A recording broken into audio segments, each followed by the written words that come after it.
Prayer ministries సమర్పించు హోరే ప్రార్థనా సందేశములు. ప్రభునందు ప్రియులైన నిజదేవుని స్వరం అనే ఆధ్యాత్మిక టీవీ కార్యక్రమం వీక్షిస్తున్న మీ అందరికీ మా హృదయపూర్వక వందనములు. ఇప్పుడు దైవజనులు డాక్టర్ డి చార్లెస్ స్టీఫెన్ గారు ప్రసంగించెదరు. వీరు గత 25 సంవత్సరముల నుండి దేవుని సేవలో బహుబలముగా వాడబడుచు విశేషమైన వాక్యానుభవం కలిగి వేలాది మందిని ప్రభు రక్షణలో నడిపించిన అభిషక్త దైవజనులు. వాక్యమును వినండి, క్రీస్తు యేసునందు బలవంతులు కండి. ప్రభువునందు నాకు అత్యంత ప్రియులైన నిజదేవుని స్వరం అనే ఈ ఆధ్యాత్మిక టీవీ కార్యక్రమాలు వీక్షిస్తున్న మీ అందరికీ నా హృదయపూర్వక వందనాలు తెలియజేసుకుంటూ ఉన్నాను. ప్రియులరా, ఈ సమయంలో దేవుని వాక్యములో నుండి సమూయేలు మొదటి గ్రంథము 23వ అధ్యాయము 26, 27 వచనాలు నేను చదువుతున్నాను, దయచేసి గమనించండి. ఇట్లుండగా దూత ఒకడు సౌలు నొద్దకు వచ్చి, నీవు త్వరగా రమ్ము, ఫిలిస్తీయులు దండెత్తి వచ్చి దేశములో చొరబడి ఉన్నారని చెప్పగా, సౌలు దావీదును తరుముట మాని వెనుకకు తిరిగి ఫిలిస్తీయులను ఎదుర్కొనబోయెను. కాబట్టి సెలహమ్మా-లెకోతు అని ఆ స్థలమునకు పేరు పెట్టబడెను. తరువాత దావీదు అక్కడి నుండి పోయి ఎన్గేదికి వచ్చి కొండ స్థలములలో నివాసము చేయుచుండెను. బిడ్లరా, ప్రార్థన చేసుకొని ఈ వాక్య భాగాన్ని మనము ధ్యానం చేసుకుందాం. పరిశుద్ధుడు అయిన మా ప్రియ తండ్రి, మీకు వందనాలు, స్తోత్రాలు. సర్వోన్నతుడా, సకల చరాచర సృష్టికర్త, సర్వజీవుల పోషకుడా, సకల మానవులాత్మలకు తండ్రి, మీకు స్తోత్రములు స్తోత్రములు స్తోత్రములు. నాయనా, స్తుతులు స్తుతులు స్తుతులు స్తుతులు. రండి నాయనా, వాక్యము నీది, ప్రజలు నీవారు, నేనును నీవాడనే. నాయనా, మరి మీరు మాతో మాట్లాడండి. మీరు మాట్లాడుచు ఉండగా వినగల చెవిని, గ్రహించగల మనస్సును, లోబడగలిగిన హృదయమును బిడ్డలందరికీ దయచేయండి. మీరే ప్రభువా నాయన, ప్రతి బిడ్డను వాక్య స్వరూపుడుగా దర్శించి బిడ్డలను బలపరచండి. నాయన, నీ యందు బిడ్డలను మరి నమ్మకస్తులుగా మీ యొక్క దీవెనాశీర్వాదములు బిడ్డలకు అనుగ్రహించి స్థిరపరిచి బలపరచమని యేసు నామమున ప్రార్థించి అడిగి వేడుకుంటున్నాము తండ్రి. Amen, amen.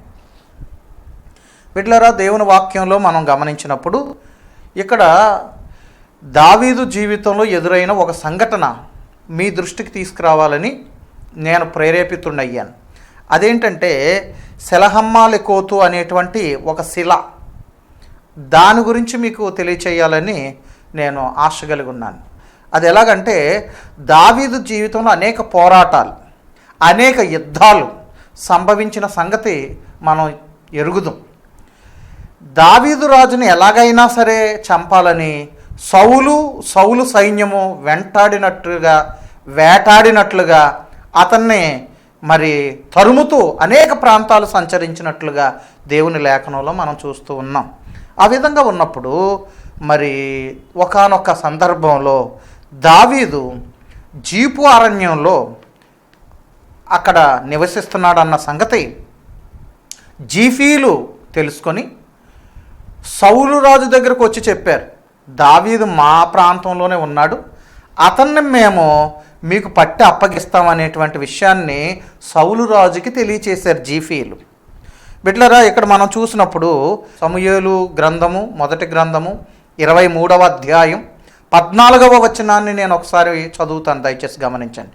అయితే దావీదు అరణ్యములోని కొండ స్థలముల యందును జీపు అను అరణ్యమున ఒక పర్వతమందును నివాసము చేయుచుండెను. సౌలు అనుదినము అతనిని వెదికినను దేవుడు సౌలు చేతికి అతనిని అప్పగించలేదు. తన ప్రాణము తీయుటకై సౌలు బయలుదేరేనని తెలుసుకొని దావీదు జీపు అరణ్యములో ఒక వనమున దిగెను. ఇలా జరిగినప్పుడు 20వ వచనం చూడండి. రాజా, నీ మనోభిష్టమంతటి చొప్పున దిగిరమ్ము, రాజువైన నీ చేతికి అతనిని అప్పగించుట మా పని అని ఆ జీఫీలు చెప్పారట. బిడ్లరా, 19వ వచనం. జీఫీలు బయలుదేరి గిబియోలోనున్న సౌలు యొద్దకు వచ్చి యెషీమోనుకు దక్షిణమునున్న హకీలామన్యములోని అరణ్యమున కొండ స్థలమందు మా మధ్య దావీదు దాగి ఉన్నాడే. రాజా, నీ మనోభిష్టమంతటి చొప్పున దిగిరమ్ము, రాజువైన నీ చేతికి అతనిని అప్పగించుట మా పని అని అన్నారట జీఫీలు. నిజానికి దావీదు యూదా గోత్రానికి సంబంధమైనటువంటి వ్యక్తి, యూదా గోత్రికుడు. అదే సమయంలో జీఫీలు, ఈ జీపు అనేటువంటి ప్రాంతం కూడా యూదా ప్రాంతంలోనే ఉంది. యూదా మరి ప్రాంతానికి లేక యూదా గోత్రానికి చెందిన వారికి కొన్ని పల్లెలు పంచి ఇచ్చాడు ఆ దినాన్ని యెహోషువ గ్రంథము 15వ అధ్యాయం 32వ వచనం మనం చూస్తే 20 నుంచి 32 వరకు అందులో జీప్ అనే మాట కూడా మనకు కనబడుతుంది. అంటే తన సొంతవాడే, జీఫీలు దావీదు ఒకే గోత్రానికి చెందినవారు, తన సొంతవాడే, తన గోత్రానికి చెందినవాడే, వారి మనిషే. అలాంటి వాడిని సౌలుకి అప్పగించడానికి ఈ జీఫీలు పనిగట్టుకొని సౌలు దగ్గరికి వెళ్ళి అతనిని నీకు అప్పగించుట మా పని అని చెప్తున్నారు. చూడండి, నీవు దిగి రావయ్యా సౌలు, రాజా దిగిరండి, మీరు మీ మనోభిష్టం అంతటి చొప్పున మీరు ఎవరినైతే వెతుకుతున్నారో ఆ దావీదు ఎక్కడో కాదు, మా ప్రాంతంలోనే ఉన్నాడు, అతన్ని మీకు మేము అప్పగిస్తాం అని జీఫీలు వెళ్ళి రాజుతో మనవి చేసినట్లుగా మనం చూస్తూ ఉన్నాం. బిడ్డలారా, ఇది ఎంత విచారకరమైన విషయం. ఇదేనన్న అక్కడ ఏదో రాజు మెప్పును బట్టి, లోకాన్ని బట్టి, మనుషులను బట్టి, మెజారిటీని చూసి తమ సొంత వాడిని అప్పగించడానికి వీళ్ళు బయలుదేరారు. ఈ రోజున కూడా సంఘంలో చాలామంది సహోదరులు ఇలాగే తయారయ్యారు. బిడ్డలారా, దేవుని భయము లేకుండా తమ తల్లి కుమారుల మీద, తమ సహోదరుల మీద కూర్చొని కొండాలు చెప్పడం, వాళ్ళకి విరోధంగా మాట్లాడడం, వాళ్ళకి కీడు చేయాలని తలంపులు కలిగి ఉండడం, ఇది నిజంగా సాతాను తత్వం. దేవుని వాక్యంలో 50వ కీర్తనలో మనం చూసినప్పుడు 17 నుంచి మనం చూద్దాం. దిద్దుబాటు నీకు అసహ్యం కదా, నీవు నా మాటలను నీ వెనకకు త్రోసివేసేదవు, నీవు దొంగను చూచినప్పుడు వానితో ఏకీభవించదవు. దొంగ అంటే సాతానుడు. సాతానుగాడితో నువ్వు చెయ్యి కలిపి ఏం చేస్తున్నావు? వ్యభిచారులతో నువ్వు సాంగత్యం చేస్తున్నావు, కీడు చేయవలెనని నీ నోరు తెరుస్తున్నావు, నీ నాలుక కపటముతో నిండి ఉన్నది. 20వ వచనం, నీవు కూర్చుండి నీ సహోదరుల మీద కొండెములు చెప్పుచున్నావు, నీ తల్లి కుమారుల మీద అపనిందలు మోపుచున్నావు. ఇలాంటి పనులు బిడ్డలారా, మరి నీ సొంత సహోదరుల మీదే యేసు రక్తంలో నీవు కడగబడ్డావు, వాళ్ళు కడగబడ్డారు, మనమంతా ఆత్మ సంబంధులం, ఒకే సంఘంలో దేవుని స్తుతిస్తూ మనం పెరుగుతున్నాం. వారికి విరోధంగా నువ్వు నోరు తెరుస్తున్నావు, నీ నోరు కపటంతో నిండి ఉన్నది, నీ తల్లి కుమారుల మీద నువ్వు అపనిందలు మోపుచున్నావు, కూర్చొని నీ సహోదరుల మీద నువ్వు కొండాలు చెప్తున్నావు అంటున్నాడు ఇక్కడ ప్రభు. ఇట్టి పనులు నీవు చేసినను నేను మౌనినై ఉంటిని, అందుకు నేను కేవలం నీ వంటి వాడనని నువ్వు అనుకుంటున్నావు. దేవుడు ఏం చెయ్యట్లేదు కదా, నేనేం చేసినా, ఎవరిని ఇరికించేసినా, ఎవరి మీద ఏ మాట ఆడిసినా అలా పోతారులే అని కక్షలు తీర్చుకుంటున్నావేమో నువ్వు. ఇట్టి పనులు నువ్వు చేసినా నేను మౌనై ఉన్నాను, నేనేమి చెయ్యట్లేదని నేను నీ వంటి వాడినని నువ్వు అనుకుంటున్నావు. జాగ్రత్త, నేనేం చేయబోతున్నానంటే చూడండి అక్కడ ప్రభు చెప్పిన మాట, అయితే నీ కన్నులు ఎదుటి సంగతులన్నీ నేను వరుసగా ఉంచి నిన్ను గద్దించదను. నీవు చేసిన పనులకి నిర్హేతకముగా నీతిమంతుల్ని ద్వేషించినందుకు, నువ్వు లేని వార్తలు ప్రచారం చేసినందుకు, నువ్వు కొండాలు చెప్పినందుకు, నీవు అనేకుల్ని చంపాలని పొంచి ఉన్నందుకు, నీవు చేసిన కీడికి నేను ఇదిగో ఒక దినం రాబోతుంది, నీ క్రియలన్నీ నీ కన్నులు ఎదుట ఉంచి నిన్ను గద్దిస్తాను. ప్రభు చెప్తున్నాడు చూడండి, దేవుని మరుచువారులారా దీనిని యోచించుకొనుడి, లేని ఎడల నేను మిమ్మల్ని చీల్చివేయుదును, తప్పించువాడు ఎవడనూ ఉండడు. ఇప్పుడైనా కీడు చేయటం మాని మేలు చేయటం యందు మీరు ఆనందించండి, తీర్మానం కలిగి ఉండండి. బిడ్డలారా, దేవుని వాక్యం చెప్తుంది కీడు చేయటం మానండి. దేవుని వాక్యం మనకు తెలియచేస్తుంది. చాలా విచారకరం. జీఫీలను బట్టే 54వ కీర్తన దావీదు రచించినట్లుగా ఇక్కడ మనం చూస్తూ ఉన్నాం. 54వ కీర్తన పైన అక్కడ హెడ్డింగ్ ఏమైనా ఉందంటే, ప్రధాన గాయకునికి తంతివాద్యములతో పాడదగినది. జీఫీలు వచ్చి దావీదు మాలో దాగి ఉన్నాడు కాడా అని సౌలుతో చెప్పినప్పుడు దావీదు రచించిన దైవధ్యానం వంటిది. ఎంత బాధపడుతూ దావీదు ఈ కీర్తన రాశాడు. 54వ కీర్తన చూడండి, అక్కడ ఎంత చక్కగా అతను 3వ వచనం, అన్యులు నా మీదకి లేచి ఉన్నారు, బలాఢ్యులు నా ప్రాణము తీయజూచుచున్నారు, వారు తమ ఎదుట దేవునిని ఉంచుకున్నవారు కారు. దేవుని భయం ఉంటే ఇలాంటి పనులు ఎందుకు చేస్తారు? ఇతరులు బాగుండాలని ప్రార్థన చేస్తారు, చేతనైతే ఉపకారం చేస్తారు, లేకపోతే ప్రార్థన చేస్తారు. వాళ్ళు నశించాలని, చావాలని, వాళ్ళని ఏదో రకంగా ఇరికించాలని, శత్రువుకు అప్పగించాలని ఎందుకు అనుకుంటారు? దేవుని భయం లేదు కనుకనే ఇష్టానుసారంగా వాళ్ళు నడుచుకుంటున్నారు. ఈ జీఫీలు పనిగట్టుకొని రాజు దగ్గరికి వెళ్ళి దావీదు గురించి కంప్లైంట్ చేస్తున్నారు. దావీదును నీకు అప్పగించడం మా పని అంటున్నారు. చూడండి, అది ఎంత భయంకరమైనటువంటి విషయం. అతను హృదయంలో ఎంతో వేదన చెంది జీఫీలను బట్టి 54వ కీర్తన రాశాడు దావీదు మహారాజు. వారు తమ ఎదుట దేవునిని ఉంచుకున్నవారు కారు, అందుకే అలా మాట్లాడుతున్నారు. నన్ను అప్పగించాలని వాళ్ళు నా ప్రాణం తీయాలని పొంచున్నారు. అయితే దేవా, అతను చూడండి 4వ చరణంలో, ఇదిగో దేవుడే నాకు సహాయకుడు, ప్రభువే నా ప్రాణమును ఆదరించువాడు. దేవుడు మన పక్షంగా ఉన్నాడు. ఆయన లేకపోతే మనం బ్రతకగలమా చెప్పండి? అంచేత దావీదు ఆనుకున్నట్టు మనం దేవుని మీద ఆనుకున్న నాడు ఎంతమంది శత్రువులు ఏం చెయ్యాలని ప్రయత్నించినా మనం ఏమీ అయిపోం, మనకేం జరగదు. ప్రభు మన కుడిపార్శ్వమందు ఉంటాడు, మనం కదల్చబడం. సదాకాలము యెహోవా యందే నేను గురి నిలుపుచున్నాను, ప్రభు నా కుడిపార్శ్వమందు ఉన్నాడు, నేను కదల్చబడను అంటాడు 16వ కీర్తనలో. బిడ్డలారా చూడండి, నా శత్రువులు చేయు కీడు ఆయన వారి మీదకి రప్పించును, నీ సత్యమును బట్టి వారిని నశింపజేయము. దేవుడే చూసుకుంటాడు, వారి చేటు వారి నెత్తి మీదకే వస్తుంది. యెహోవా దినం అన్యజనులందరి మీదకి వచ్చుచున్నది, ఆ దినమున నీవు చేసినట్టే నీకును చేయబడును అంటాడు. కాబట్టి ప్రభువే చూసుకుంటాడు. విచారించకండి ఎంతమంది అయితే నింద పాలవుతున్నారో, ఎంతమంది అయితే శ్రమల పాలవుతున్నారో, ఎవరి వలన మీకు హింసలు కలుగుతున్నాయో చింతించకండి, దేవుని మీద ఆనుకోండి. దావీదు ఆనుకున్నాడు, దావీదును దేవుడు విడిపించాడు, దావీదుకు దేవుడు తోడై ఉన్నాడు. ఒక దినాన దేవుడే దావీదును హెచ్చించి మహారాజును చేశాడు. దేవుడు మనల్ని విడిచిపెట్టాడు. బిడ్డలారా, ఈ మాటల చేత మీరు ఆదరించబడండి, ధైర్యంగా ఉండండి, దేవుడి మీద భారం వేయండి, దేవుడు మీకు మేలు చేస్తాడు. ఆ విధంగా మనం ఆలోచన చేసినప్పుడు చాలామంది ఇది నాన్న ఇలాంటి మనుషులు ఉన్నారు. అందుకే ఇలాంటి వారి వల్లే రోమీయులకు రాసిన పత్రిక 2వ అధ్యాయం 24వ వచనంలో ప్రభు అన్నాడు, మీ వలనే నా నామం అన్యజనుల మధ్యలో దూషించబడుతుంది అంటున్నాడు ఆయన. కాబట్టి ఇలాంటి పనులు చేయడం వల్ల ప్రభు నామానికి అవమానం తెచ్చే క్రైస్తవులు ఎందరో ఉన్నారు. ఇది నాన్న బిడ్డ, అలాగుండొద్దు. మనమైతే ప్రేమతో మన హృదయాలు నింపుకుందాం, ప్రేమతోనే ఇతరులకు మనము మరి ప్రభు మాటలు ప్రకటించేవారుగా ఉందాం. సరే, ఏదేమైనప్పటికీ ఈ విధంగా జీఫీలు వచ్చి సౌలుకి వర్తమానం ఎప్పుడైతే చెప్పేశారో, సౌలు కొంతమంది సైన్యాన్ని తీసుకొని దావీదును పట్టుకోవాలని బయలుదేరి వచ్చాడు. ఈ మాయోను అరణ్యమందు, జీఫు అరణ్యంలో ఒక వనంలో దావీదు దాగి ఉన్నాడు కదా, దావీదును పట్టుకోవడానికి వాళ్ళు బయలుదేరి వచ్చారు. బయలుదేరి వచ్చినప్పుడు దగ్గరికి వచ్చేసాడు. ఇంకా దావీదు దండు ఓ పక్కన పర్వతంకి ఈ తట్టు ఉన్నారు, పర్వతానికి ఆ తట్టేమో సౌలు సైన్యం ఉన్నారు. ఇంకా కొద్దిసేపట్లో దావీదు దొరికేస్తాడు సౌలుకి. అలాంటి పరిస్థితి, అలాంటి సంకట పరిస్థితి వచ్చేసింది. చూడండి దయచేసి సమూయేలు మొదటి గ్రంథం 23వ అధ్యాయం 26వ వచనం. అయితే సౌలు పర్వతము ఈ తట్టునను, దావీదును అతని జనులను పర్వతము ఆ తట్టునను పోవుచుండగా. చూసారా, పర్వతానికి ఈ తట్టును సౌలు ఉన్నాడు, సౌలు సైన్యం ఉన్నారు, ఇశ్రాయేల్ సైన్యం. ఇటువైపు పర్వతమునకు ఆ తట్టును దావీదు జనులు ఉన్నారు. చూడండి ఎలాంటి సంకట పరిస్థితి వచ్చేసిందో. ఇంకా రాజుకి దావీదు దొరికిపోతాడు, దావీదు జనులు దొరికిపోతారు, దొరికేరా వాళ్ళని చంపేస్తాడు ఇంకా సౌలు రాజు. ఇలాంటి భయంకరమైన ప్రాణాపాయం సంకట పరిస్థితి వచ్చేసింది. అప్పుడు ఏం జరిగింది చూడండి, అద్భుతం. దేవుడు ఎలాంటి అద్భుతం చేశాడు చూడండి. అక్కడ దావీదు సౌలు దగ్గర నుండి తప్పించుకొని పోవాలనని త్వరపడుచుండాను. ఎలాగ వీళ్ళ దగ్గర అయిపోయారు ఎలాగని చెప్పేసి దావీదు ఎలాగైనా తప్పించుకొని వెళ్ళిపోవాలని చెప్పేసి త్వరపడుతున్నాడు దావీదు దగ్గర ఉన్నటువంటి జనులు.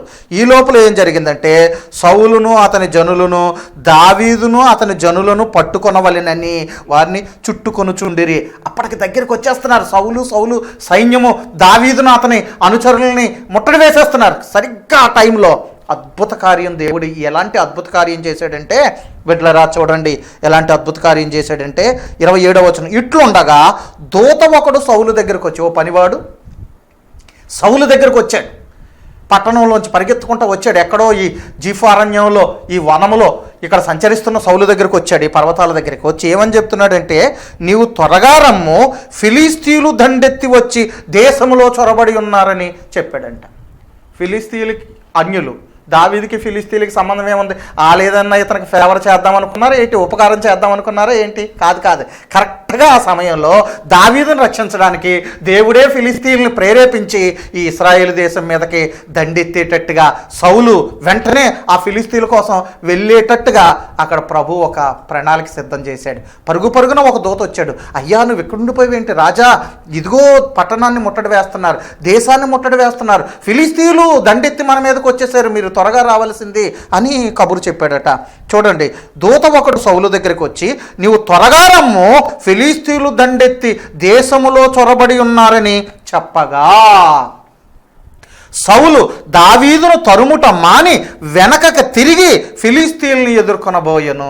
ఒక్క నిమిషంలో పట్టుకో, ఇక చుట్టుముట్టేస్తున్నారు దావీదుని. అలాంటి పరిస్థితుల్లో ఈ వార్త రాగానే దావీదును తరుముట మాని దావీదు అనే ఈ భక్తుడిని వదిలేసి దేశంలో చొరబడిన ఆ ఫిలిస్తీన్లని మరి ఎదుర్కోవాలని సౌలు సైనికులు పోయారట. ఆ సైన్యం అంతా పోయారట.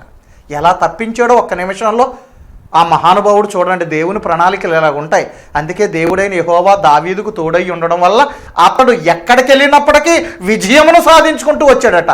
సకలమైన ఉపద్రవాలలో నుండి దేవుడే దావీదును రక్షించాడు, కాపాడాడు. బిడ్డలారా, అలాంటి గొప్ప దేవుడు, సర్వశక్తి కలిగినటువంటి దేవుణ్ణి మనం కలిగి ఉన్నాం. ఆయన నమ్మాల బిడ్డలారా. మనసా వాచా కర్మన ఆయన పరిశుద్ధంగా సేవించాలి కానీ మనల్ని విడువడు, ఎడబాయడు. ఆయన పర్వతాలు తొలగిన, మెట్టలు దద్దరిల్లిన నా కృప నిన్ను విడిచిపోదన్నాడు ప్రభు. అందుకే దావీదు కీర్తనలో అనేక చోట్ల నా దాగుచోటు నీవే నాయనా, ఆపత్కాలములో నీ పర్ణశాలలో నన్ను దాచితివి నాయనా, నీకు వందనాలు అన్నాడు.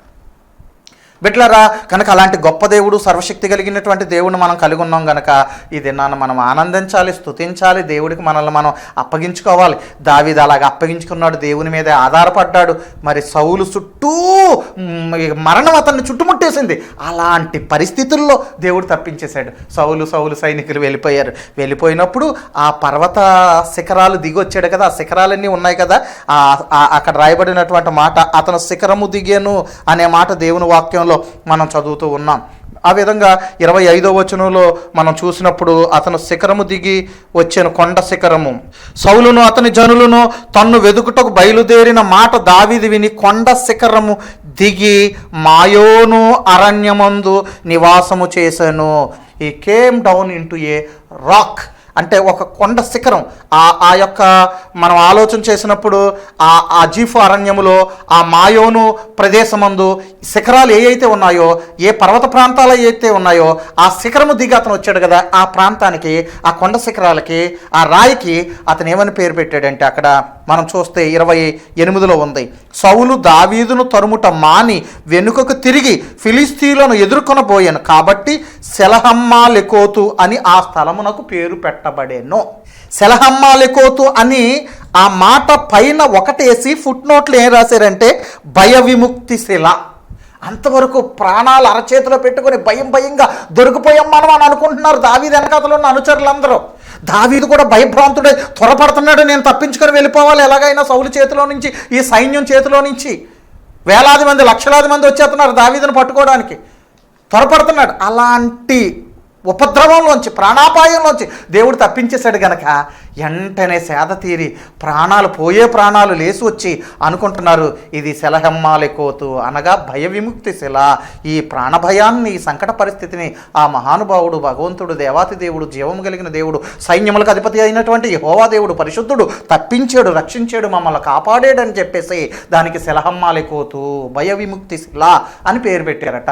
కాబట్టి బిడ్డలారా, దేవుని సన్నిధిలో మనం ఆలోచన చేసినప్పుడు మనం ఆ విధంగా రోజుకోసారి మాట జ్ఞాపకం చేసుకోవాలి. సంవత్సరానికి 365 రోజులు 365 సార్లు బైబిల్లో భయపడకమనే మాట ఉందంట. రోజుకొకసారి వాగ్దానాన్ని మనం చదువుకొని స్వతంత్రించుకొని ఎలాంటి కష్టాలు వచ్చినా, వ్యాధులు వచ్చినా, కొంతమంది రకరకాల వ్యాధుల్లో మనోచింత గలవారై నేను బాగుపడతానా, నాకు స్వస్థత వస్తుందా, మరలా నేను బ్రతుకుతానా అని నిరాశలో కుంగిపోతున్నారు. అలాంటి వారితో దేవుడు మాట్లాడుతున్నాడు, భయపడకము, నీకు ఆరోగ్యం కలుగు చేస్తాను, నేను బాగు చేస్తాను అంటున్నాడు ఆయన, నీకు స్వస్థత కలుగు చేస్తాను అంటున్నాడు. అనేక మంది రుణాల పాలైపోయి, అనేక మంది ఆ అప్పుల బాధల్లో కూరుకుపోయి భయభ్రాంతులతో మరి నిరాశలో కుంగిపోతున్నారు. అలాంటి బిడ్డలతో దేవుడు అంటున్నాడు భయపడకమంటున్నాడు.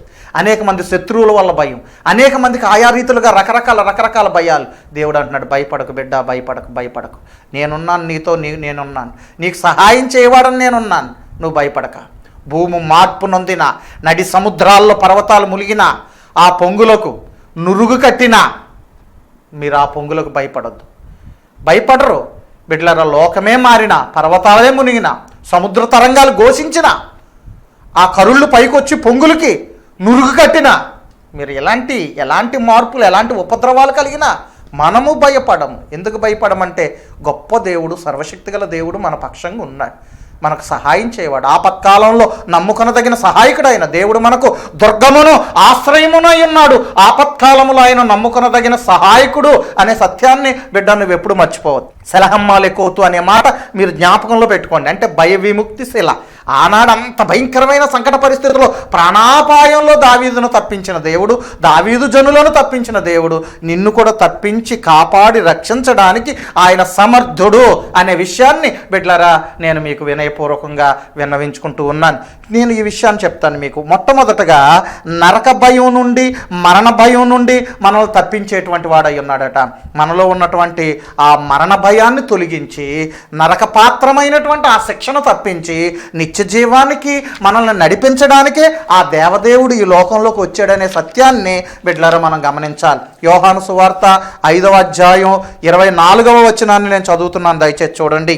నా మాట విని నన్ను పంపిన వాని యందు విశ్వాసముంచువాడు నిత్య జీవము గలవాడు, వాడు తీర్పులోనికి రాక మరణములో నుండి జీవములోనికి దాటి ఉన్నాడని నిశ్చయముగా మీతో చెప్పుచున్నాను. వాడు మరణములో నుండి జీవములోనికి దాటి ఉన్నాడు, వాడు నిత్య జీవం గలవాడు, నా మాట విని నన్ను పంపిన వాని యందు విశ్వాసం ఉంచేవాడు. కనుక మొట్టమొదట మనలో ఉన్నటువంటి ఈ మరణ భయాన్ని, నరక సంబంధమైన భయాన్ని తొలగించేవాడు. ఎవరైతే ప్రభుని నమ్ముతారో ఇక వారు నరకంలో ఏమాత్రము కూడా పడరు, కానీ వారు పరలోక రాజ్యాన్ని స్వతంత్రించుకుంటారు. అందుకే ప్రభు అన్నాడు, నమ్మి బాప్తీసం పొందినవాడు రక్షించబడతాడు, నమ్మని వానికి శిక్ష విధించబడతాడు. ఈ రాజ్య సువార్త సకల లోకమందంతటా ప్రకటించండి, అందరినీ శిష్యులుగా చెయ్యండి, తండ్రి యొక్కయు కుమారుని యొక్కయు పరిశుద్ధాత్మ యొక్కయు నామములోనికి వారికి బాప్తీసం ఇవ్వండి. ఈ సువార్త ఎవరైతే నమ్ముతారో, నమ్మి బాప్తీసం పొందుతారో వారు రక్షించబడతారు, నమ్మని వారికి శిక్ష విధించబడతారు. ప్రభు చెప్పిన మాట ఇది.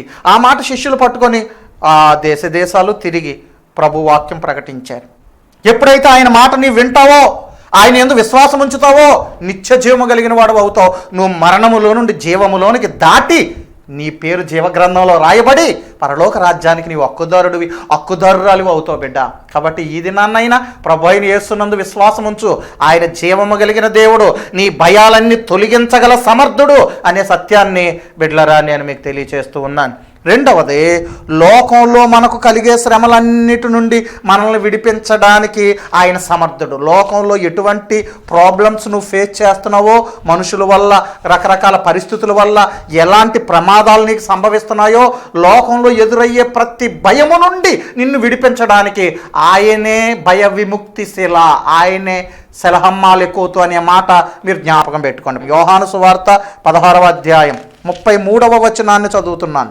నా యందు మీకు సమాధానము కలుగునట్లు ఈ మాటలు మీతో చెప్పుచున్నాను. లోకములో మీకు శ్రమ కలుగును, అయినను ధైర్యము తెచ్చుకొనుడి, నేను లోకమును జయించి ఉన్నాను. లోకమును జయించిన వాడు మన పక్షంగా ఉన్నాడు. లోకంలో నీకు ఎలాంటి శ్రమలు కలిగినా ధైర్యము తెచ్చుకోండి, మీరు భయపడకండి. ప్రభు చెప్పింది అది. అయినను ధైర్యము తెచ్చుకొనుడి, మీకు సమాధానము కలుగు. నీ గతకాల దోషాలన్నిటినీ కూడాను మంచు తొలగిపోయినట్లుగా, మబ్బు విడిపోయినట్లుగా నీ నుంచి దూరపరచగల సమర్థుడు, నీ దోషములన్నీ క్షమించగల సమర్థుడు ఆయన. నీ పాపములన్నీ, నీ అతిక్రమముల మూటంతా తీసి సముద్ర అగాధంలో పాడేసి నీకు నెమ్మది ప్రసాదించగలిగినటువంటి అటువంటి గొప్ప దేవుడని దేవుని వాక్యాన్ని బట్టి నేను మీకు తెలియచేస్తున్నాను. పాప భయాన్ని విముక్తి చేసే భయ విముక్తి శిల ఆయనే. పాప భయమును విముక్తి చేస్తాడు. చూడండి, మత్తయి సువార్త 9వ అధ్యాయము 2వ వచనాన్ని నేను చదువుతున్నాను. ఇదిగో జనులు పక్షవాయువుతో మంచము పట్టి ఉన్న ఒకనిని ఆయన యొద్దకు తీసుకుని వచ్చిర్రి. యేసు వారి విశ్వాసమును చూచి, కుమారుడా ధైర్యముగా ఉండుము, నీ పాపములు క్షమింపబడి ఉన్నవని పక్షవాయువు కలిగిన వానితో చెప్పాను. కొంతమంది జనులు ఏం చేశారు, పక్షవాయువుతో ఉన్నటువంటి ఒకడిని, మంచం పట్టి ఉన్నటువంటి వాడిని యేసయ్య దగ్గరికి తీసుకొచ్చారట. యేసయ్య అంటేనే ధైర్యముగా ఉండుము, నీ పాపములు, కుమారుడా నీ పాపములు క్షమించబడి ఉన్నవని ప్రభు చెప్పాడట. బిడ్డలారా, వెంటనే వాడు స్వస్థత పొందినట్లుగా దేవుని వాక్యంలో మనం చదువుతూ ఉన్నాం. చూడండి 6వ చరణం. అయినను పాపములు క్షమించుటకు భూమి మీద మనుష్య కుమారునికి అధికారము కలదని మీరు తెలుసుకొనవలెనని చెప్పి ఆయన పక్షవాయువు కలిగిన వానిని చూచి, నీవు లేచి నీ మంచం ఎత్తుకొని నీ ఇంటికి పొమ్మని చెప్పగా వాడు లేచి తన ఇంటికి వెళ్ళెను. జనులు అది చూచి భయపడి మనుషులకి ఇట్టి అధికారం ఇచ్చిన దేవునిని మహిమపరిచిరి. బిడ్డలారా, ఆయన పాపరహితుడు గనక పాపములు క్షమించుటకు అధికారము కలిగిన వాడు. బిడ్డలారా, యేసునందు మనం విశ్వాసం ఉంచితే మన పాపములన్నీ పటాపంచలైపోతాయి. కొండంత దూదులు అగ్గిపుల్లలు ఎత్తే ఎలా మాడిపోయి మసి అయిపోతుందో నీ జన్మాంతర కర్మదోషాలన్నీ కూడాను నందు విశ్వాసం ఉంచితే మాడి మసి అయిపోతాయి. పాపమును గుర్చిన భయము, చింత ఈ రోజు నుంచి నీలో నుంచి వెళ్ళిపోతుంది. గొప్ప గొప్ప సమాధానాన్ని, పరలోక సమాధానాన్ని నీవు పొందుతావని దేవుని సేవకుడిగా నేను మీకు విన్నవించుకుంటూ ఉన్నాను. ఇది 3వ విముక్తి. 4వ విముక్తి, నా పోషణ ఎట్లు అంటే నేను ఎలా బ్రతకాలి, రేపు ఎలాగా, ఎల్లుండి ఎలాగా, నా బిడ్డలు ఎలాగా, నా పిల్లలు ఎలాగా, ఏం తింటాం, ఏం తాగుతాం, ఏం ధరించుకుంటాం, పేదలుగా ఉన్నాం, దరిద్రులుగా ఉన్నాం అని కొంతమంది చింతపడతారు. దేవుని వాక్యం చెప్తుంది, ఇలాంటి భయం కూడా నువ్వు పడవలసిన పని లేదు. ఎందుకంటే నువ్వు ప్రభు మీద ఆనుకుంటే దేవుడే నీకు ఆయన తగిన పోషణ, తగిన సదుపాయం ఆయన అనుగ్రహిస్తాడు. నిన్ను పోషించేటువంటి సమర్థుడైన ఏల్ షద్దాయి అనే నామమును కలిగిన వాడు. ఏల్ షద్దాయి అంటే పోషించే దేవుడు. బిడ్డ, మత్తయి సువార్త 6వ అధ్యాయం 31 నుంచి చదువుతున్నాను. కాబట్టి ఏమి తిందుమో, ఏమి త్రాగుదుమో, ఏమి ధరించుకుందుమో అని చింతింపకుడి, అన్యజనులు వీటన్నిటి విషయమై విచారింతురు, ఇవన్నీ మీకు కావాలని మీ పరలోక తండ్రికి తెలియను. కాబట్టి మీరు ఆయన రాజ్యమును నీతిని మొదట వెతుకుడి, అప్పుడు అవన్నీ మీకు అనుగ్రహించబడని అన్నాడు. కనుక ఆశ్చర్యంగా మనల్ని పోషించే దేవుడు. నీ దగ్గర ఏది ఉంటే దానినే దేవుడు దీవిస్తాడు. నీ స్థితి కొద్దిగా ఉండినా దేవుడే ఆ స్థితిని ఆశీర్వదించి, మొదట నీ స్థితి కొద్దిగా ఉండినా తుదకు నీవు మహాభివృద్ధి చెందుతావు. నీ నీతికి తగినట్టుగా నీ నివాస స్థలాన్ని దేవుడు వర్ధిల్ల చేస్తాడు. ఒక్క నూనెకొండ ఉంది. అయ్యా, ఈ నూనెకొండ తప్ప ఏమీ లేదంది ఆ స్త్రీ. ప్రవక్తల శిష్యుల్లో ఒక ఆయన భార్య, ఆయన చచ్చిపోయాడు. తన కుమారులను అప్పుల వారు తీసుకుపోతున్నారు. ఎలీషా గారు అన్నారు, అమ్మ ఆ ఒక్క కొండ చాలు, అన్ని ఖాళీ కొండలు పోగు చేసి ఆ నూనె కొండ అందులో దిమ్మరించు, అన్ని ఖాళీ కొండల నిండా నూనె వచ్చేస్తుంది, అది అమ్మి నీ అప్పులు తీర్చుకొని బతుకన్నాడు. దేవుడు మన జీవితంలో ఆశీర్వాదాలు ఇస్తాడు. దేవుడే మనల్ని పోషిస్తాడు. దేవుడే మనల్ని నడిపిస్తాడు. కనుక దేవుని మీద మనం భారం వేసినాడు, దేవుడు అద్భుత కార్యం చేస్తాడు. కనుక బిడ్లారా, ఈ ప్రసంగం పేరు ఏంటంటే సెలహమ్మా లెకోతు, అనగా భయ విముక్తి శిల. నీ బ్రతుకులో ఉన్న భయాలన్నీ, నరక భయము, మరణ భయము తప్పించేవాడు, లోకంలో ఎదురయ్యే ప్రతి భయమును నుంచి నిన్ను విడిపించేవాడు, పాపము వలన కలుగు భయమును విడిపించేవాడు, పోషణను గూర్చినటువంటి భయము, మరి ఏ విధమైన భయమైనా సరే నీ బ్రతుకులో తొలగించి నీకు నెమ్మదిని, సమాధానాన్ని అనుగ్రహించగలిగినటువంటి సమర్థుడైనటువంటి దేవదేవుడు గనక యేసునందు విశ్వాసం ఉంచుదాం, ధన్యులమవుదాం, మన జీవితాన్ని ప్రభువుకు అప్పగించుకుందాం. ప్రార్థన చేసుకుందాం. పరిశుద్ధుడా, మీకు వందనాలు. ఈ మాటలు బిడ్డల హృదయాలలో ఫలింప చెయ్యండి.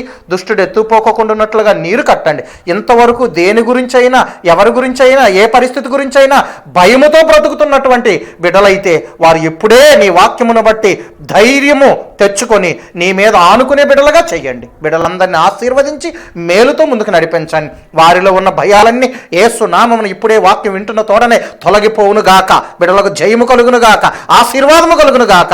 అద్భుత కార్యం చెయ్యండి. బిడ్డలను నాయనా మీరు దీవించి మేలుతో ముందుకు నడిపించండి. యేసు నామమున ప్రార్థించి అడిగి వేడుకుంటున్నాము తండ్రి. Amen, amen, amen. అందరికీ వందనాలు. ప్రభు మిమ్మల్ని దీవించుగాక. God bless.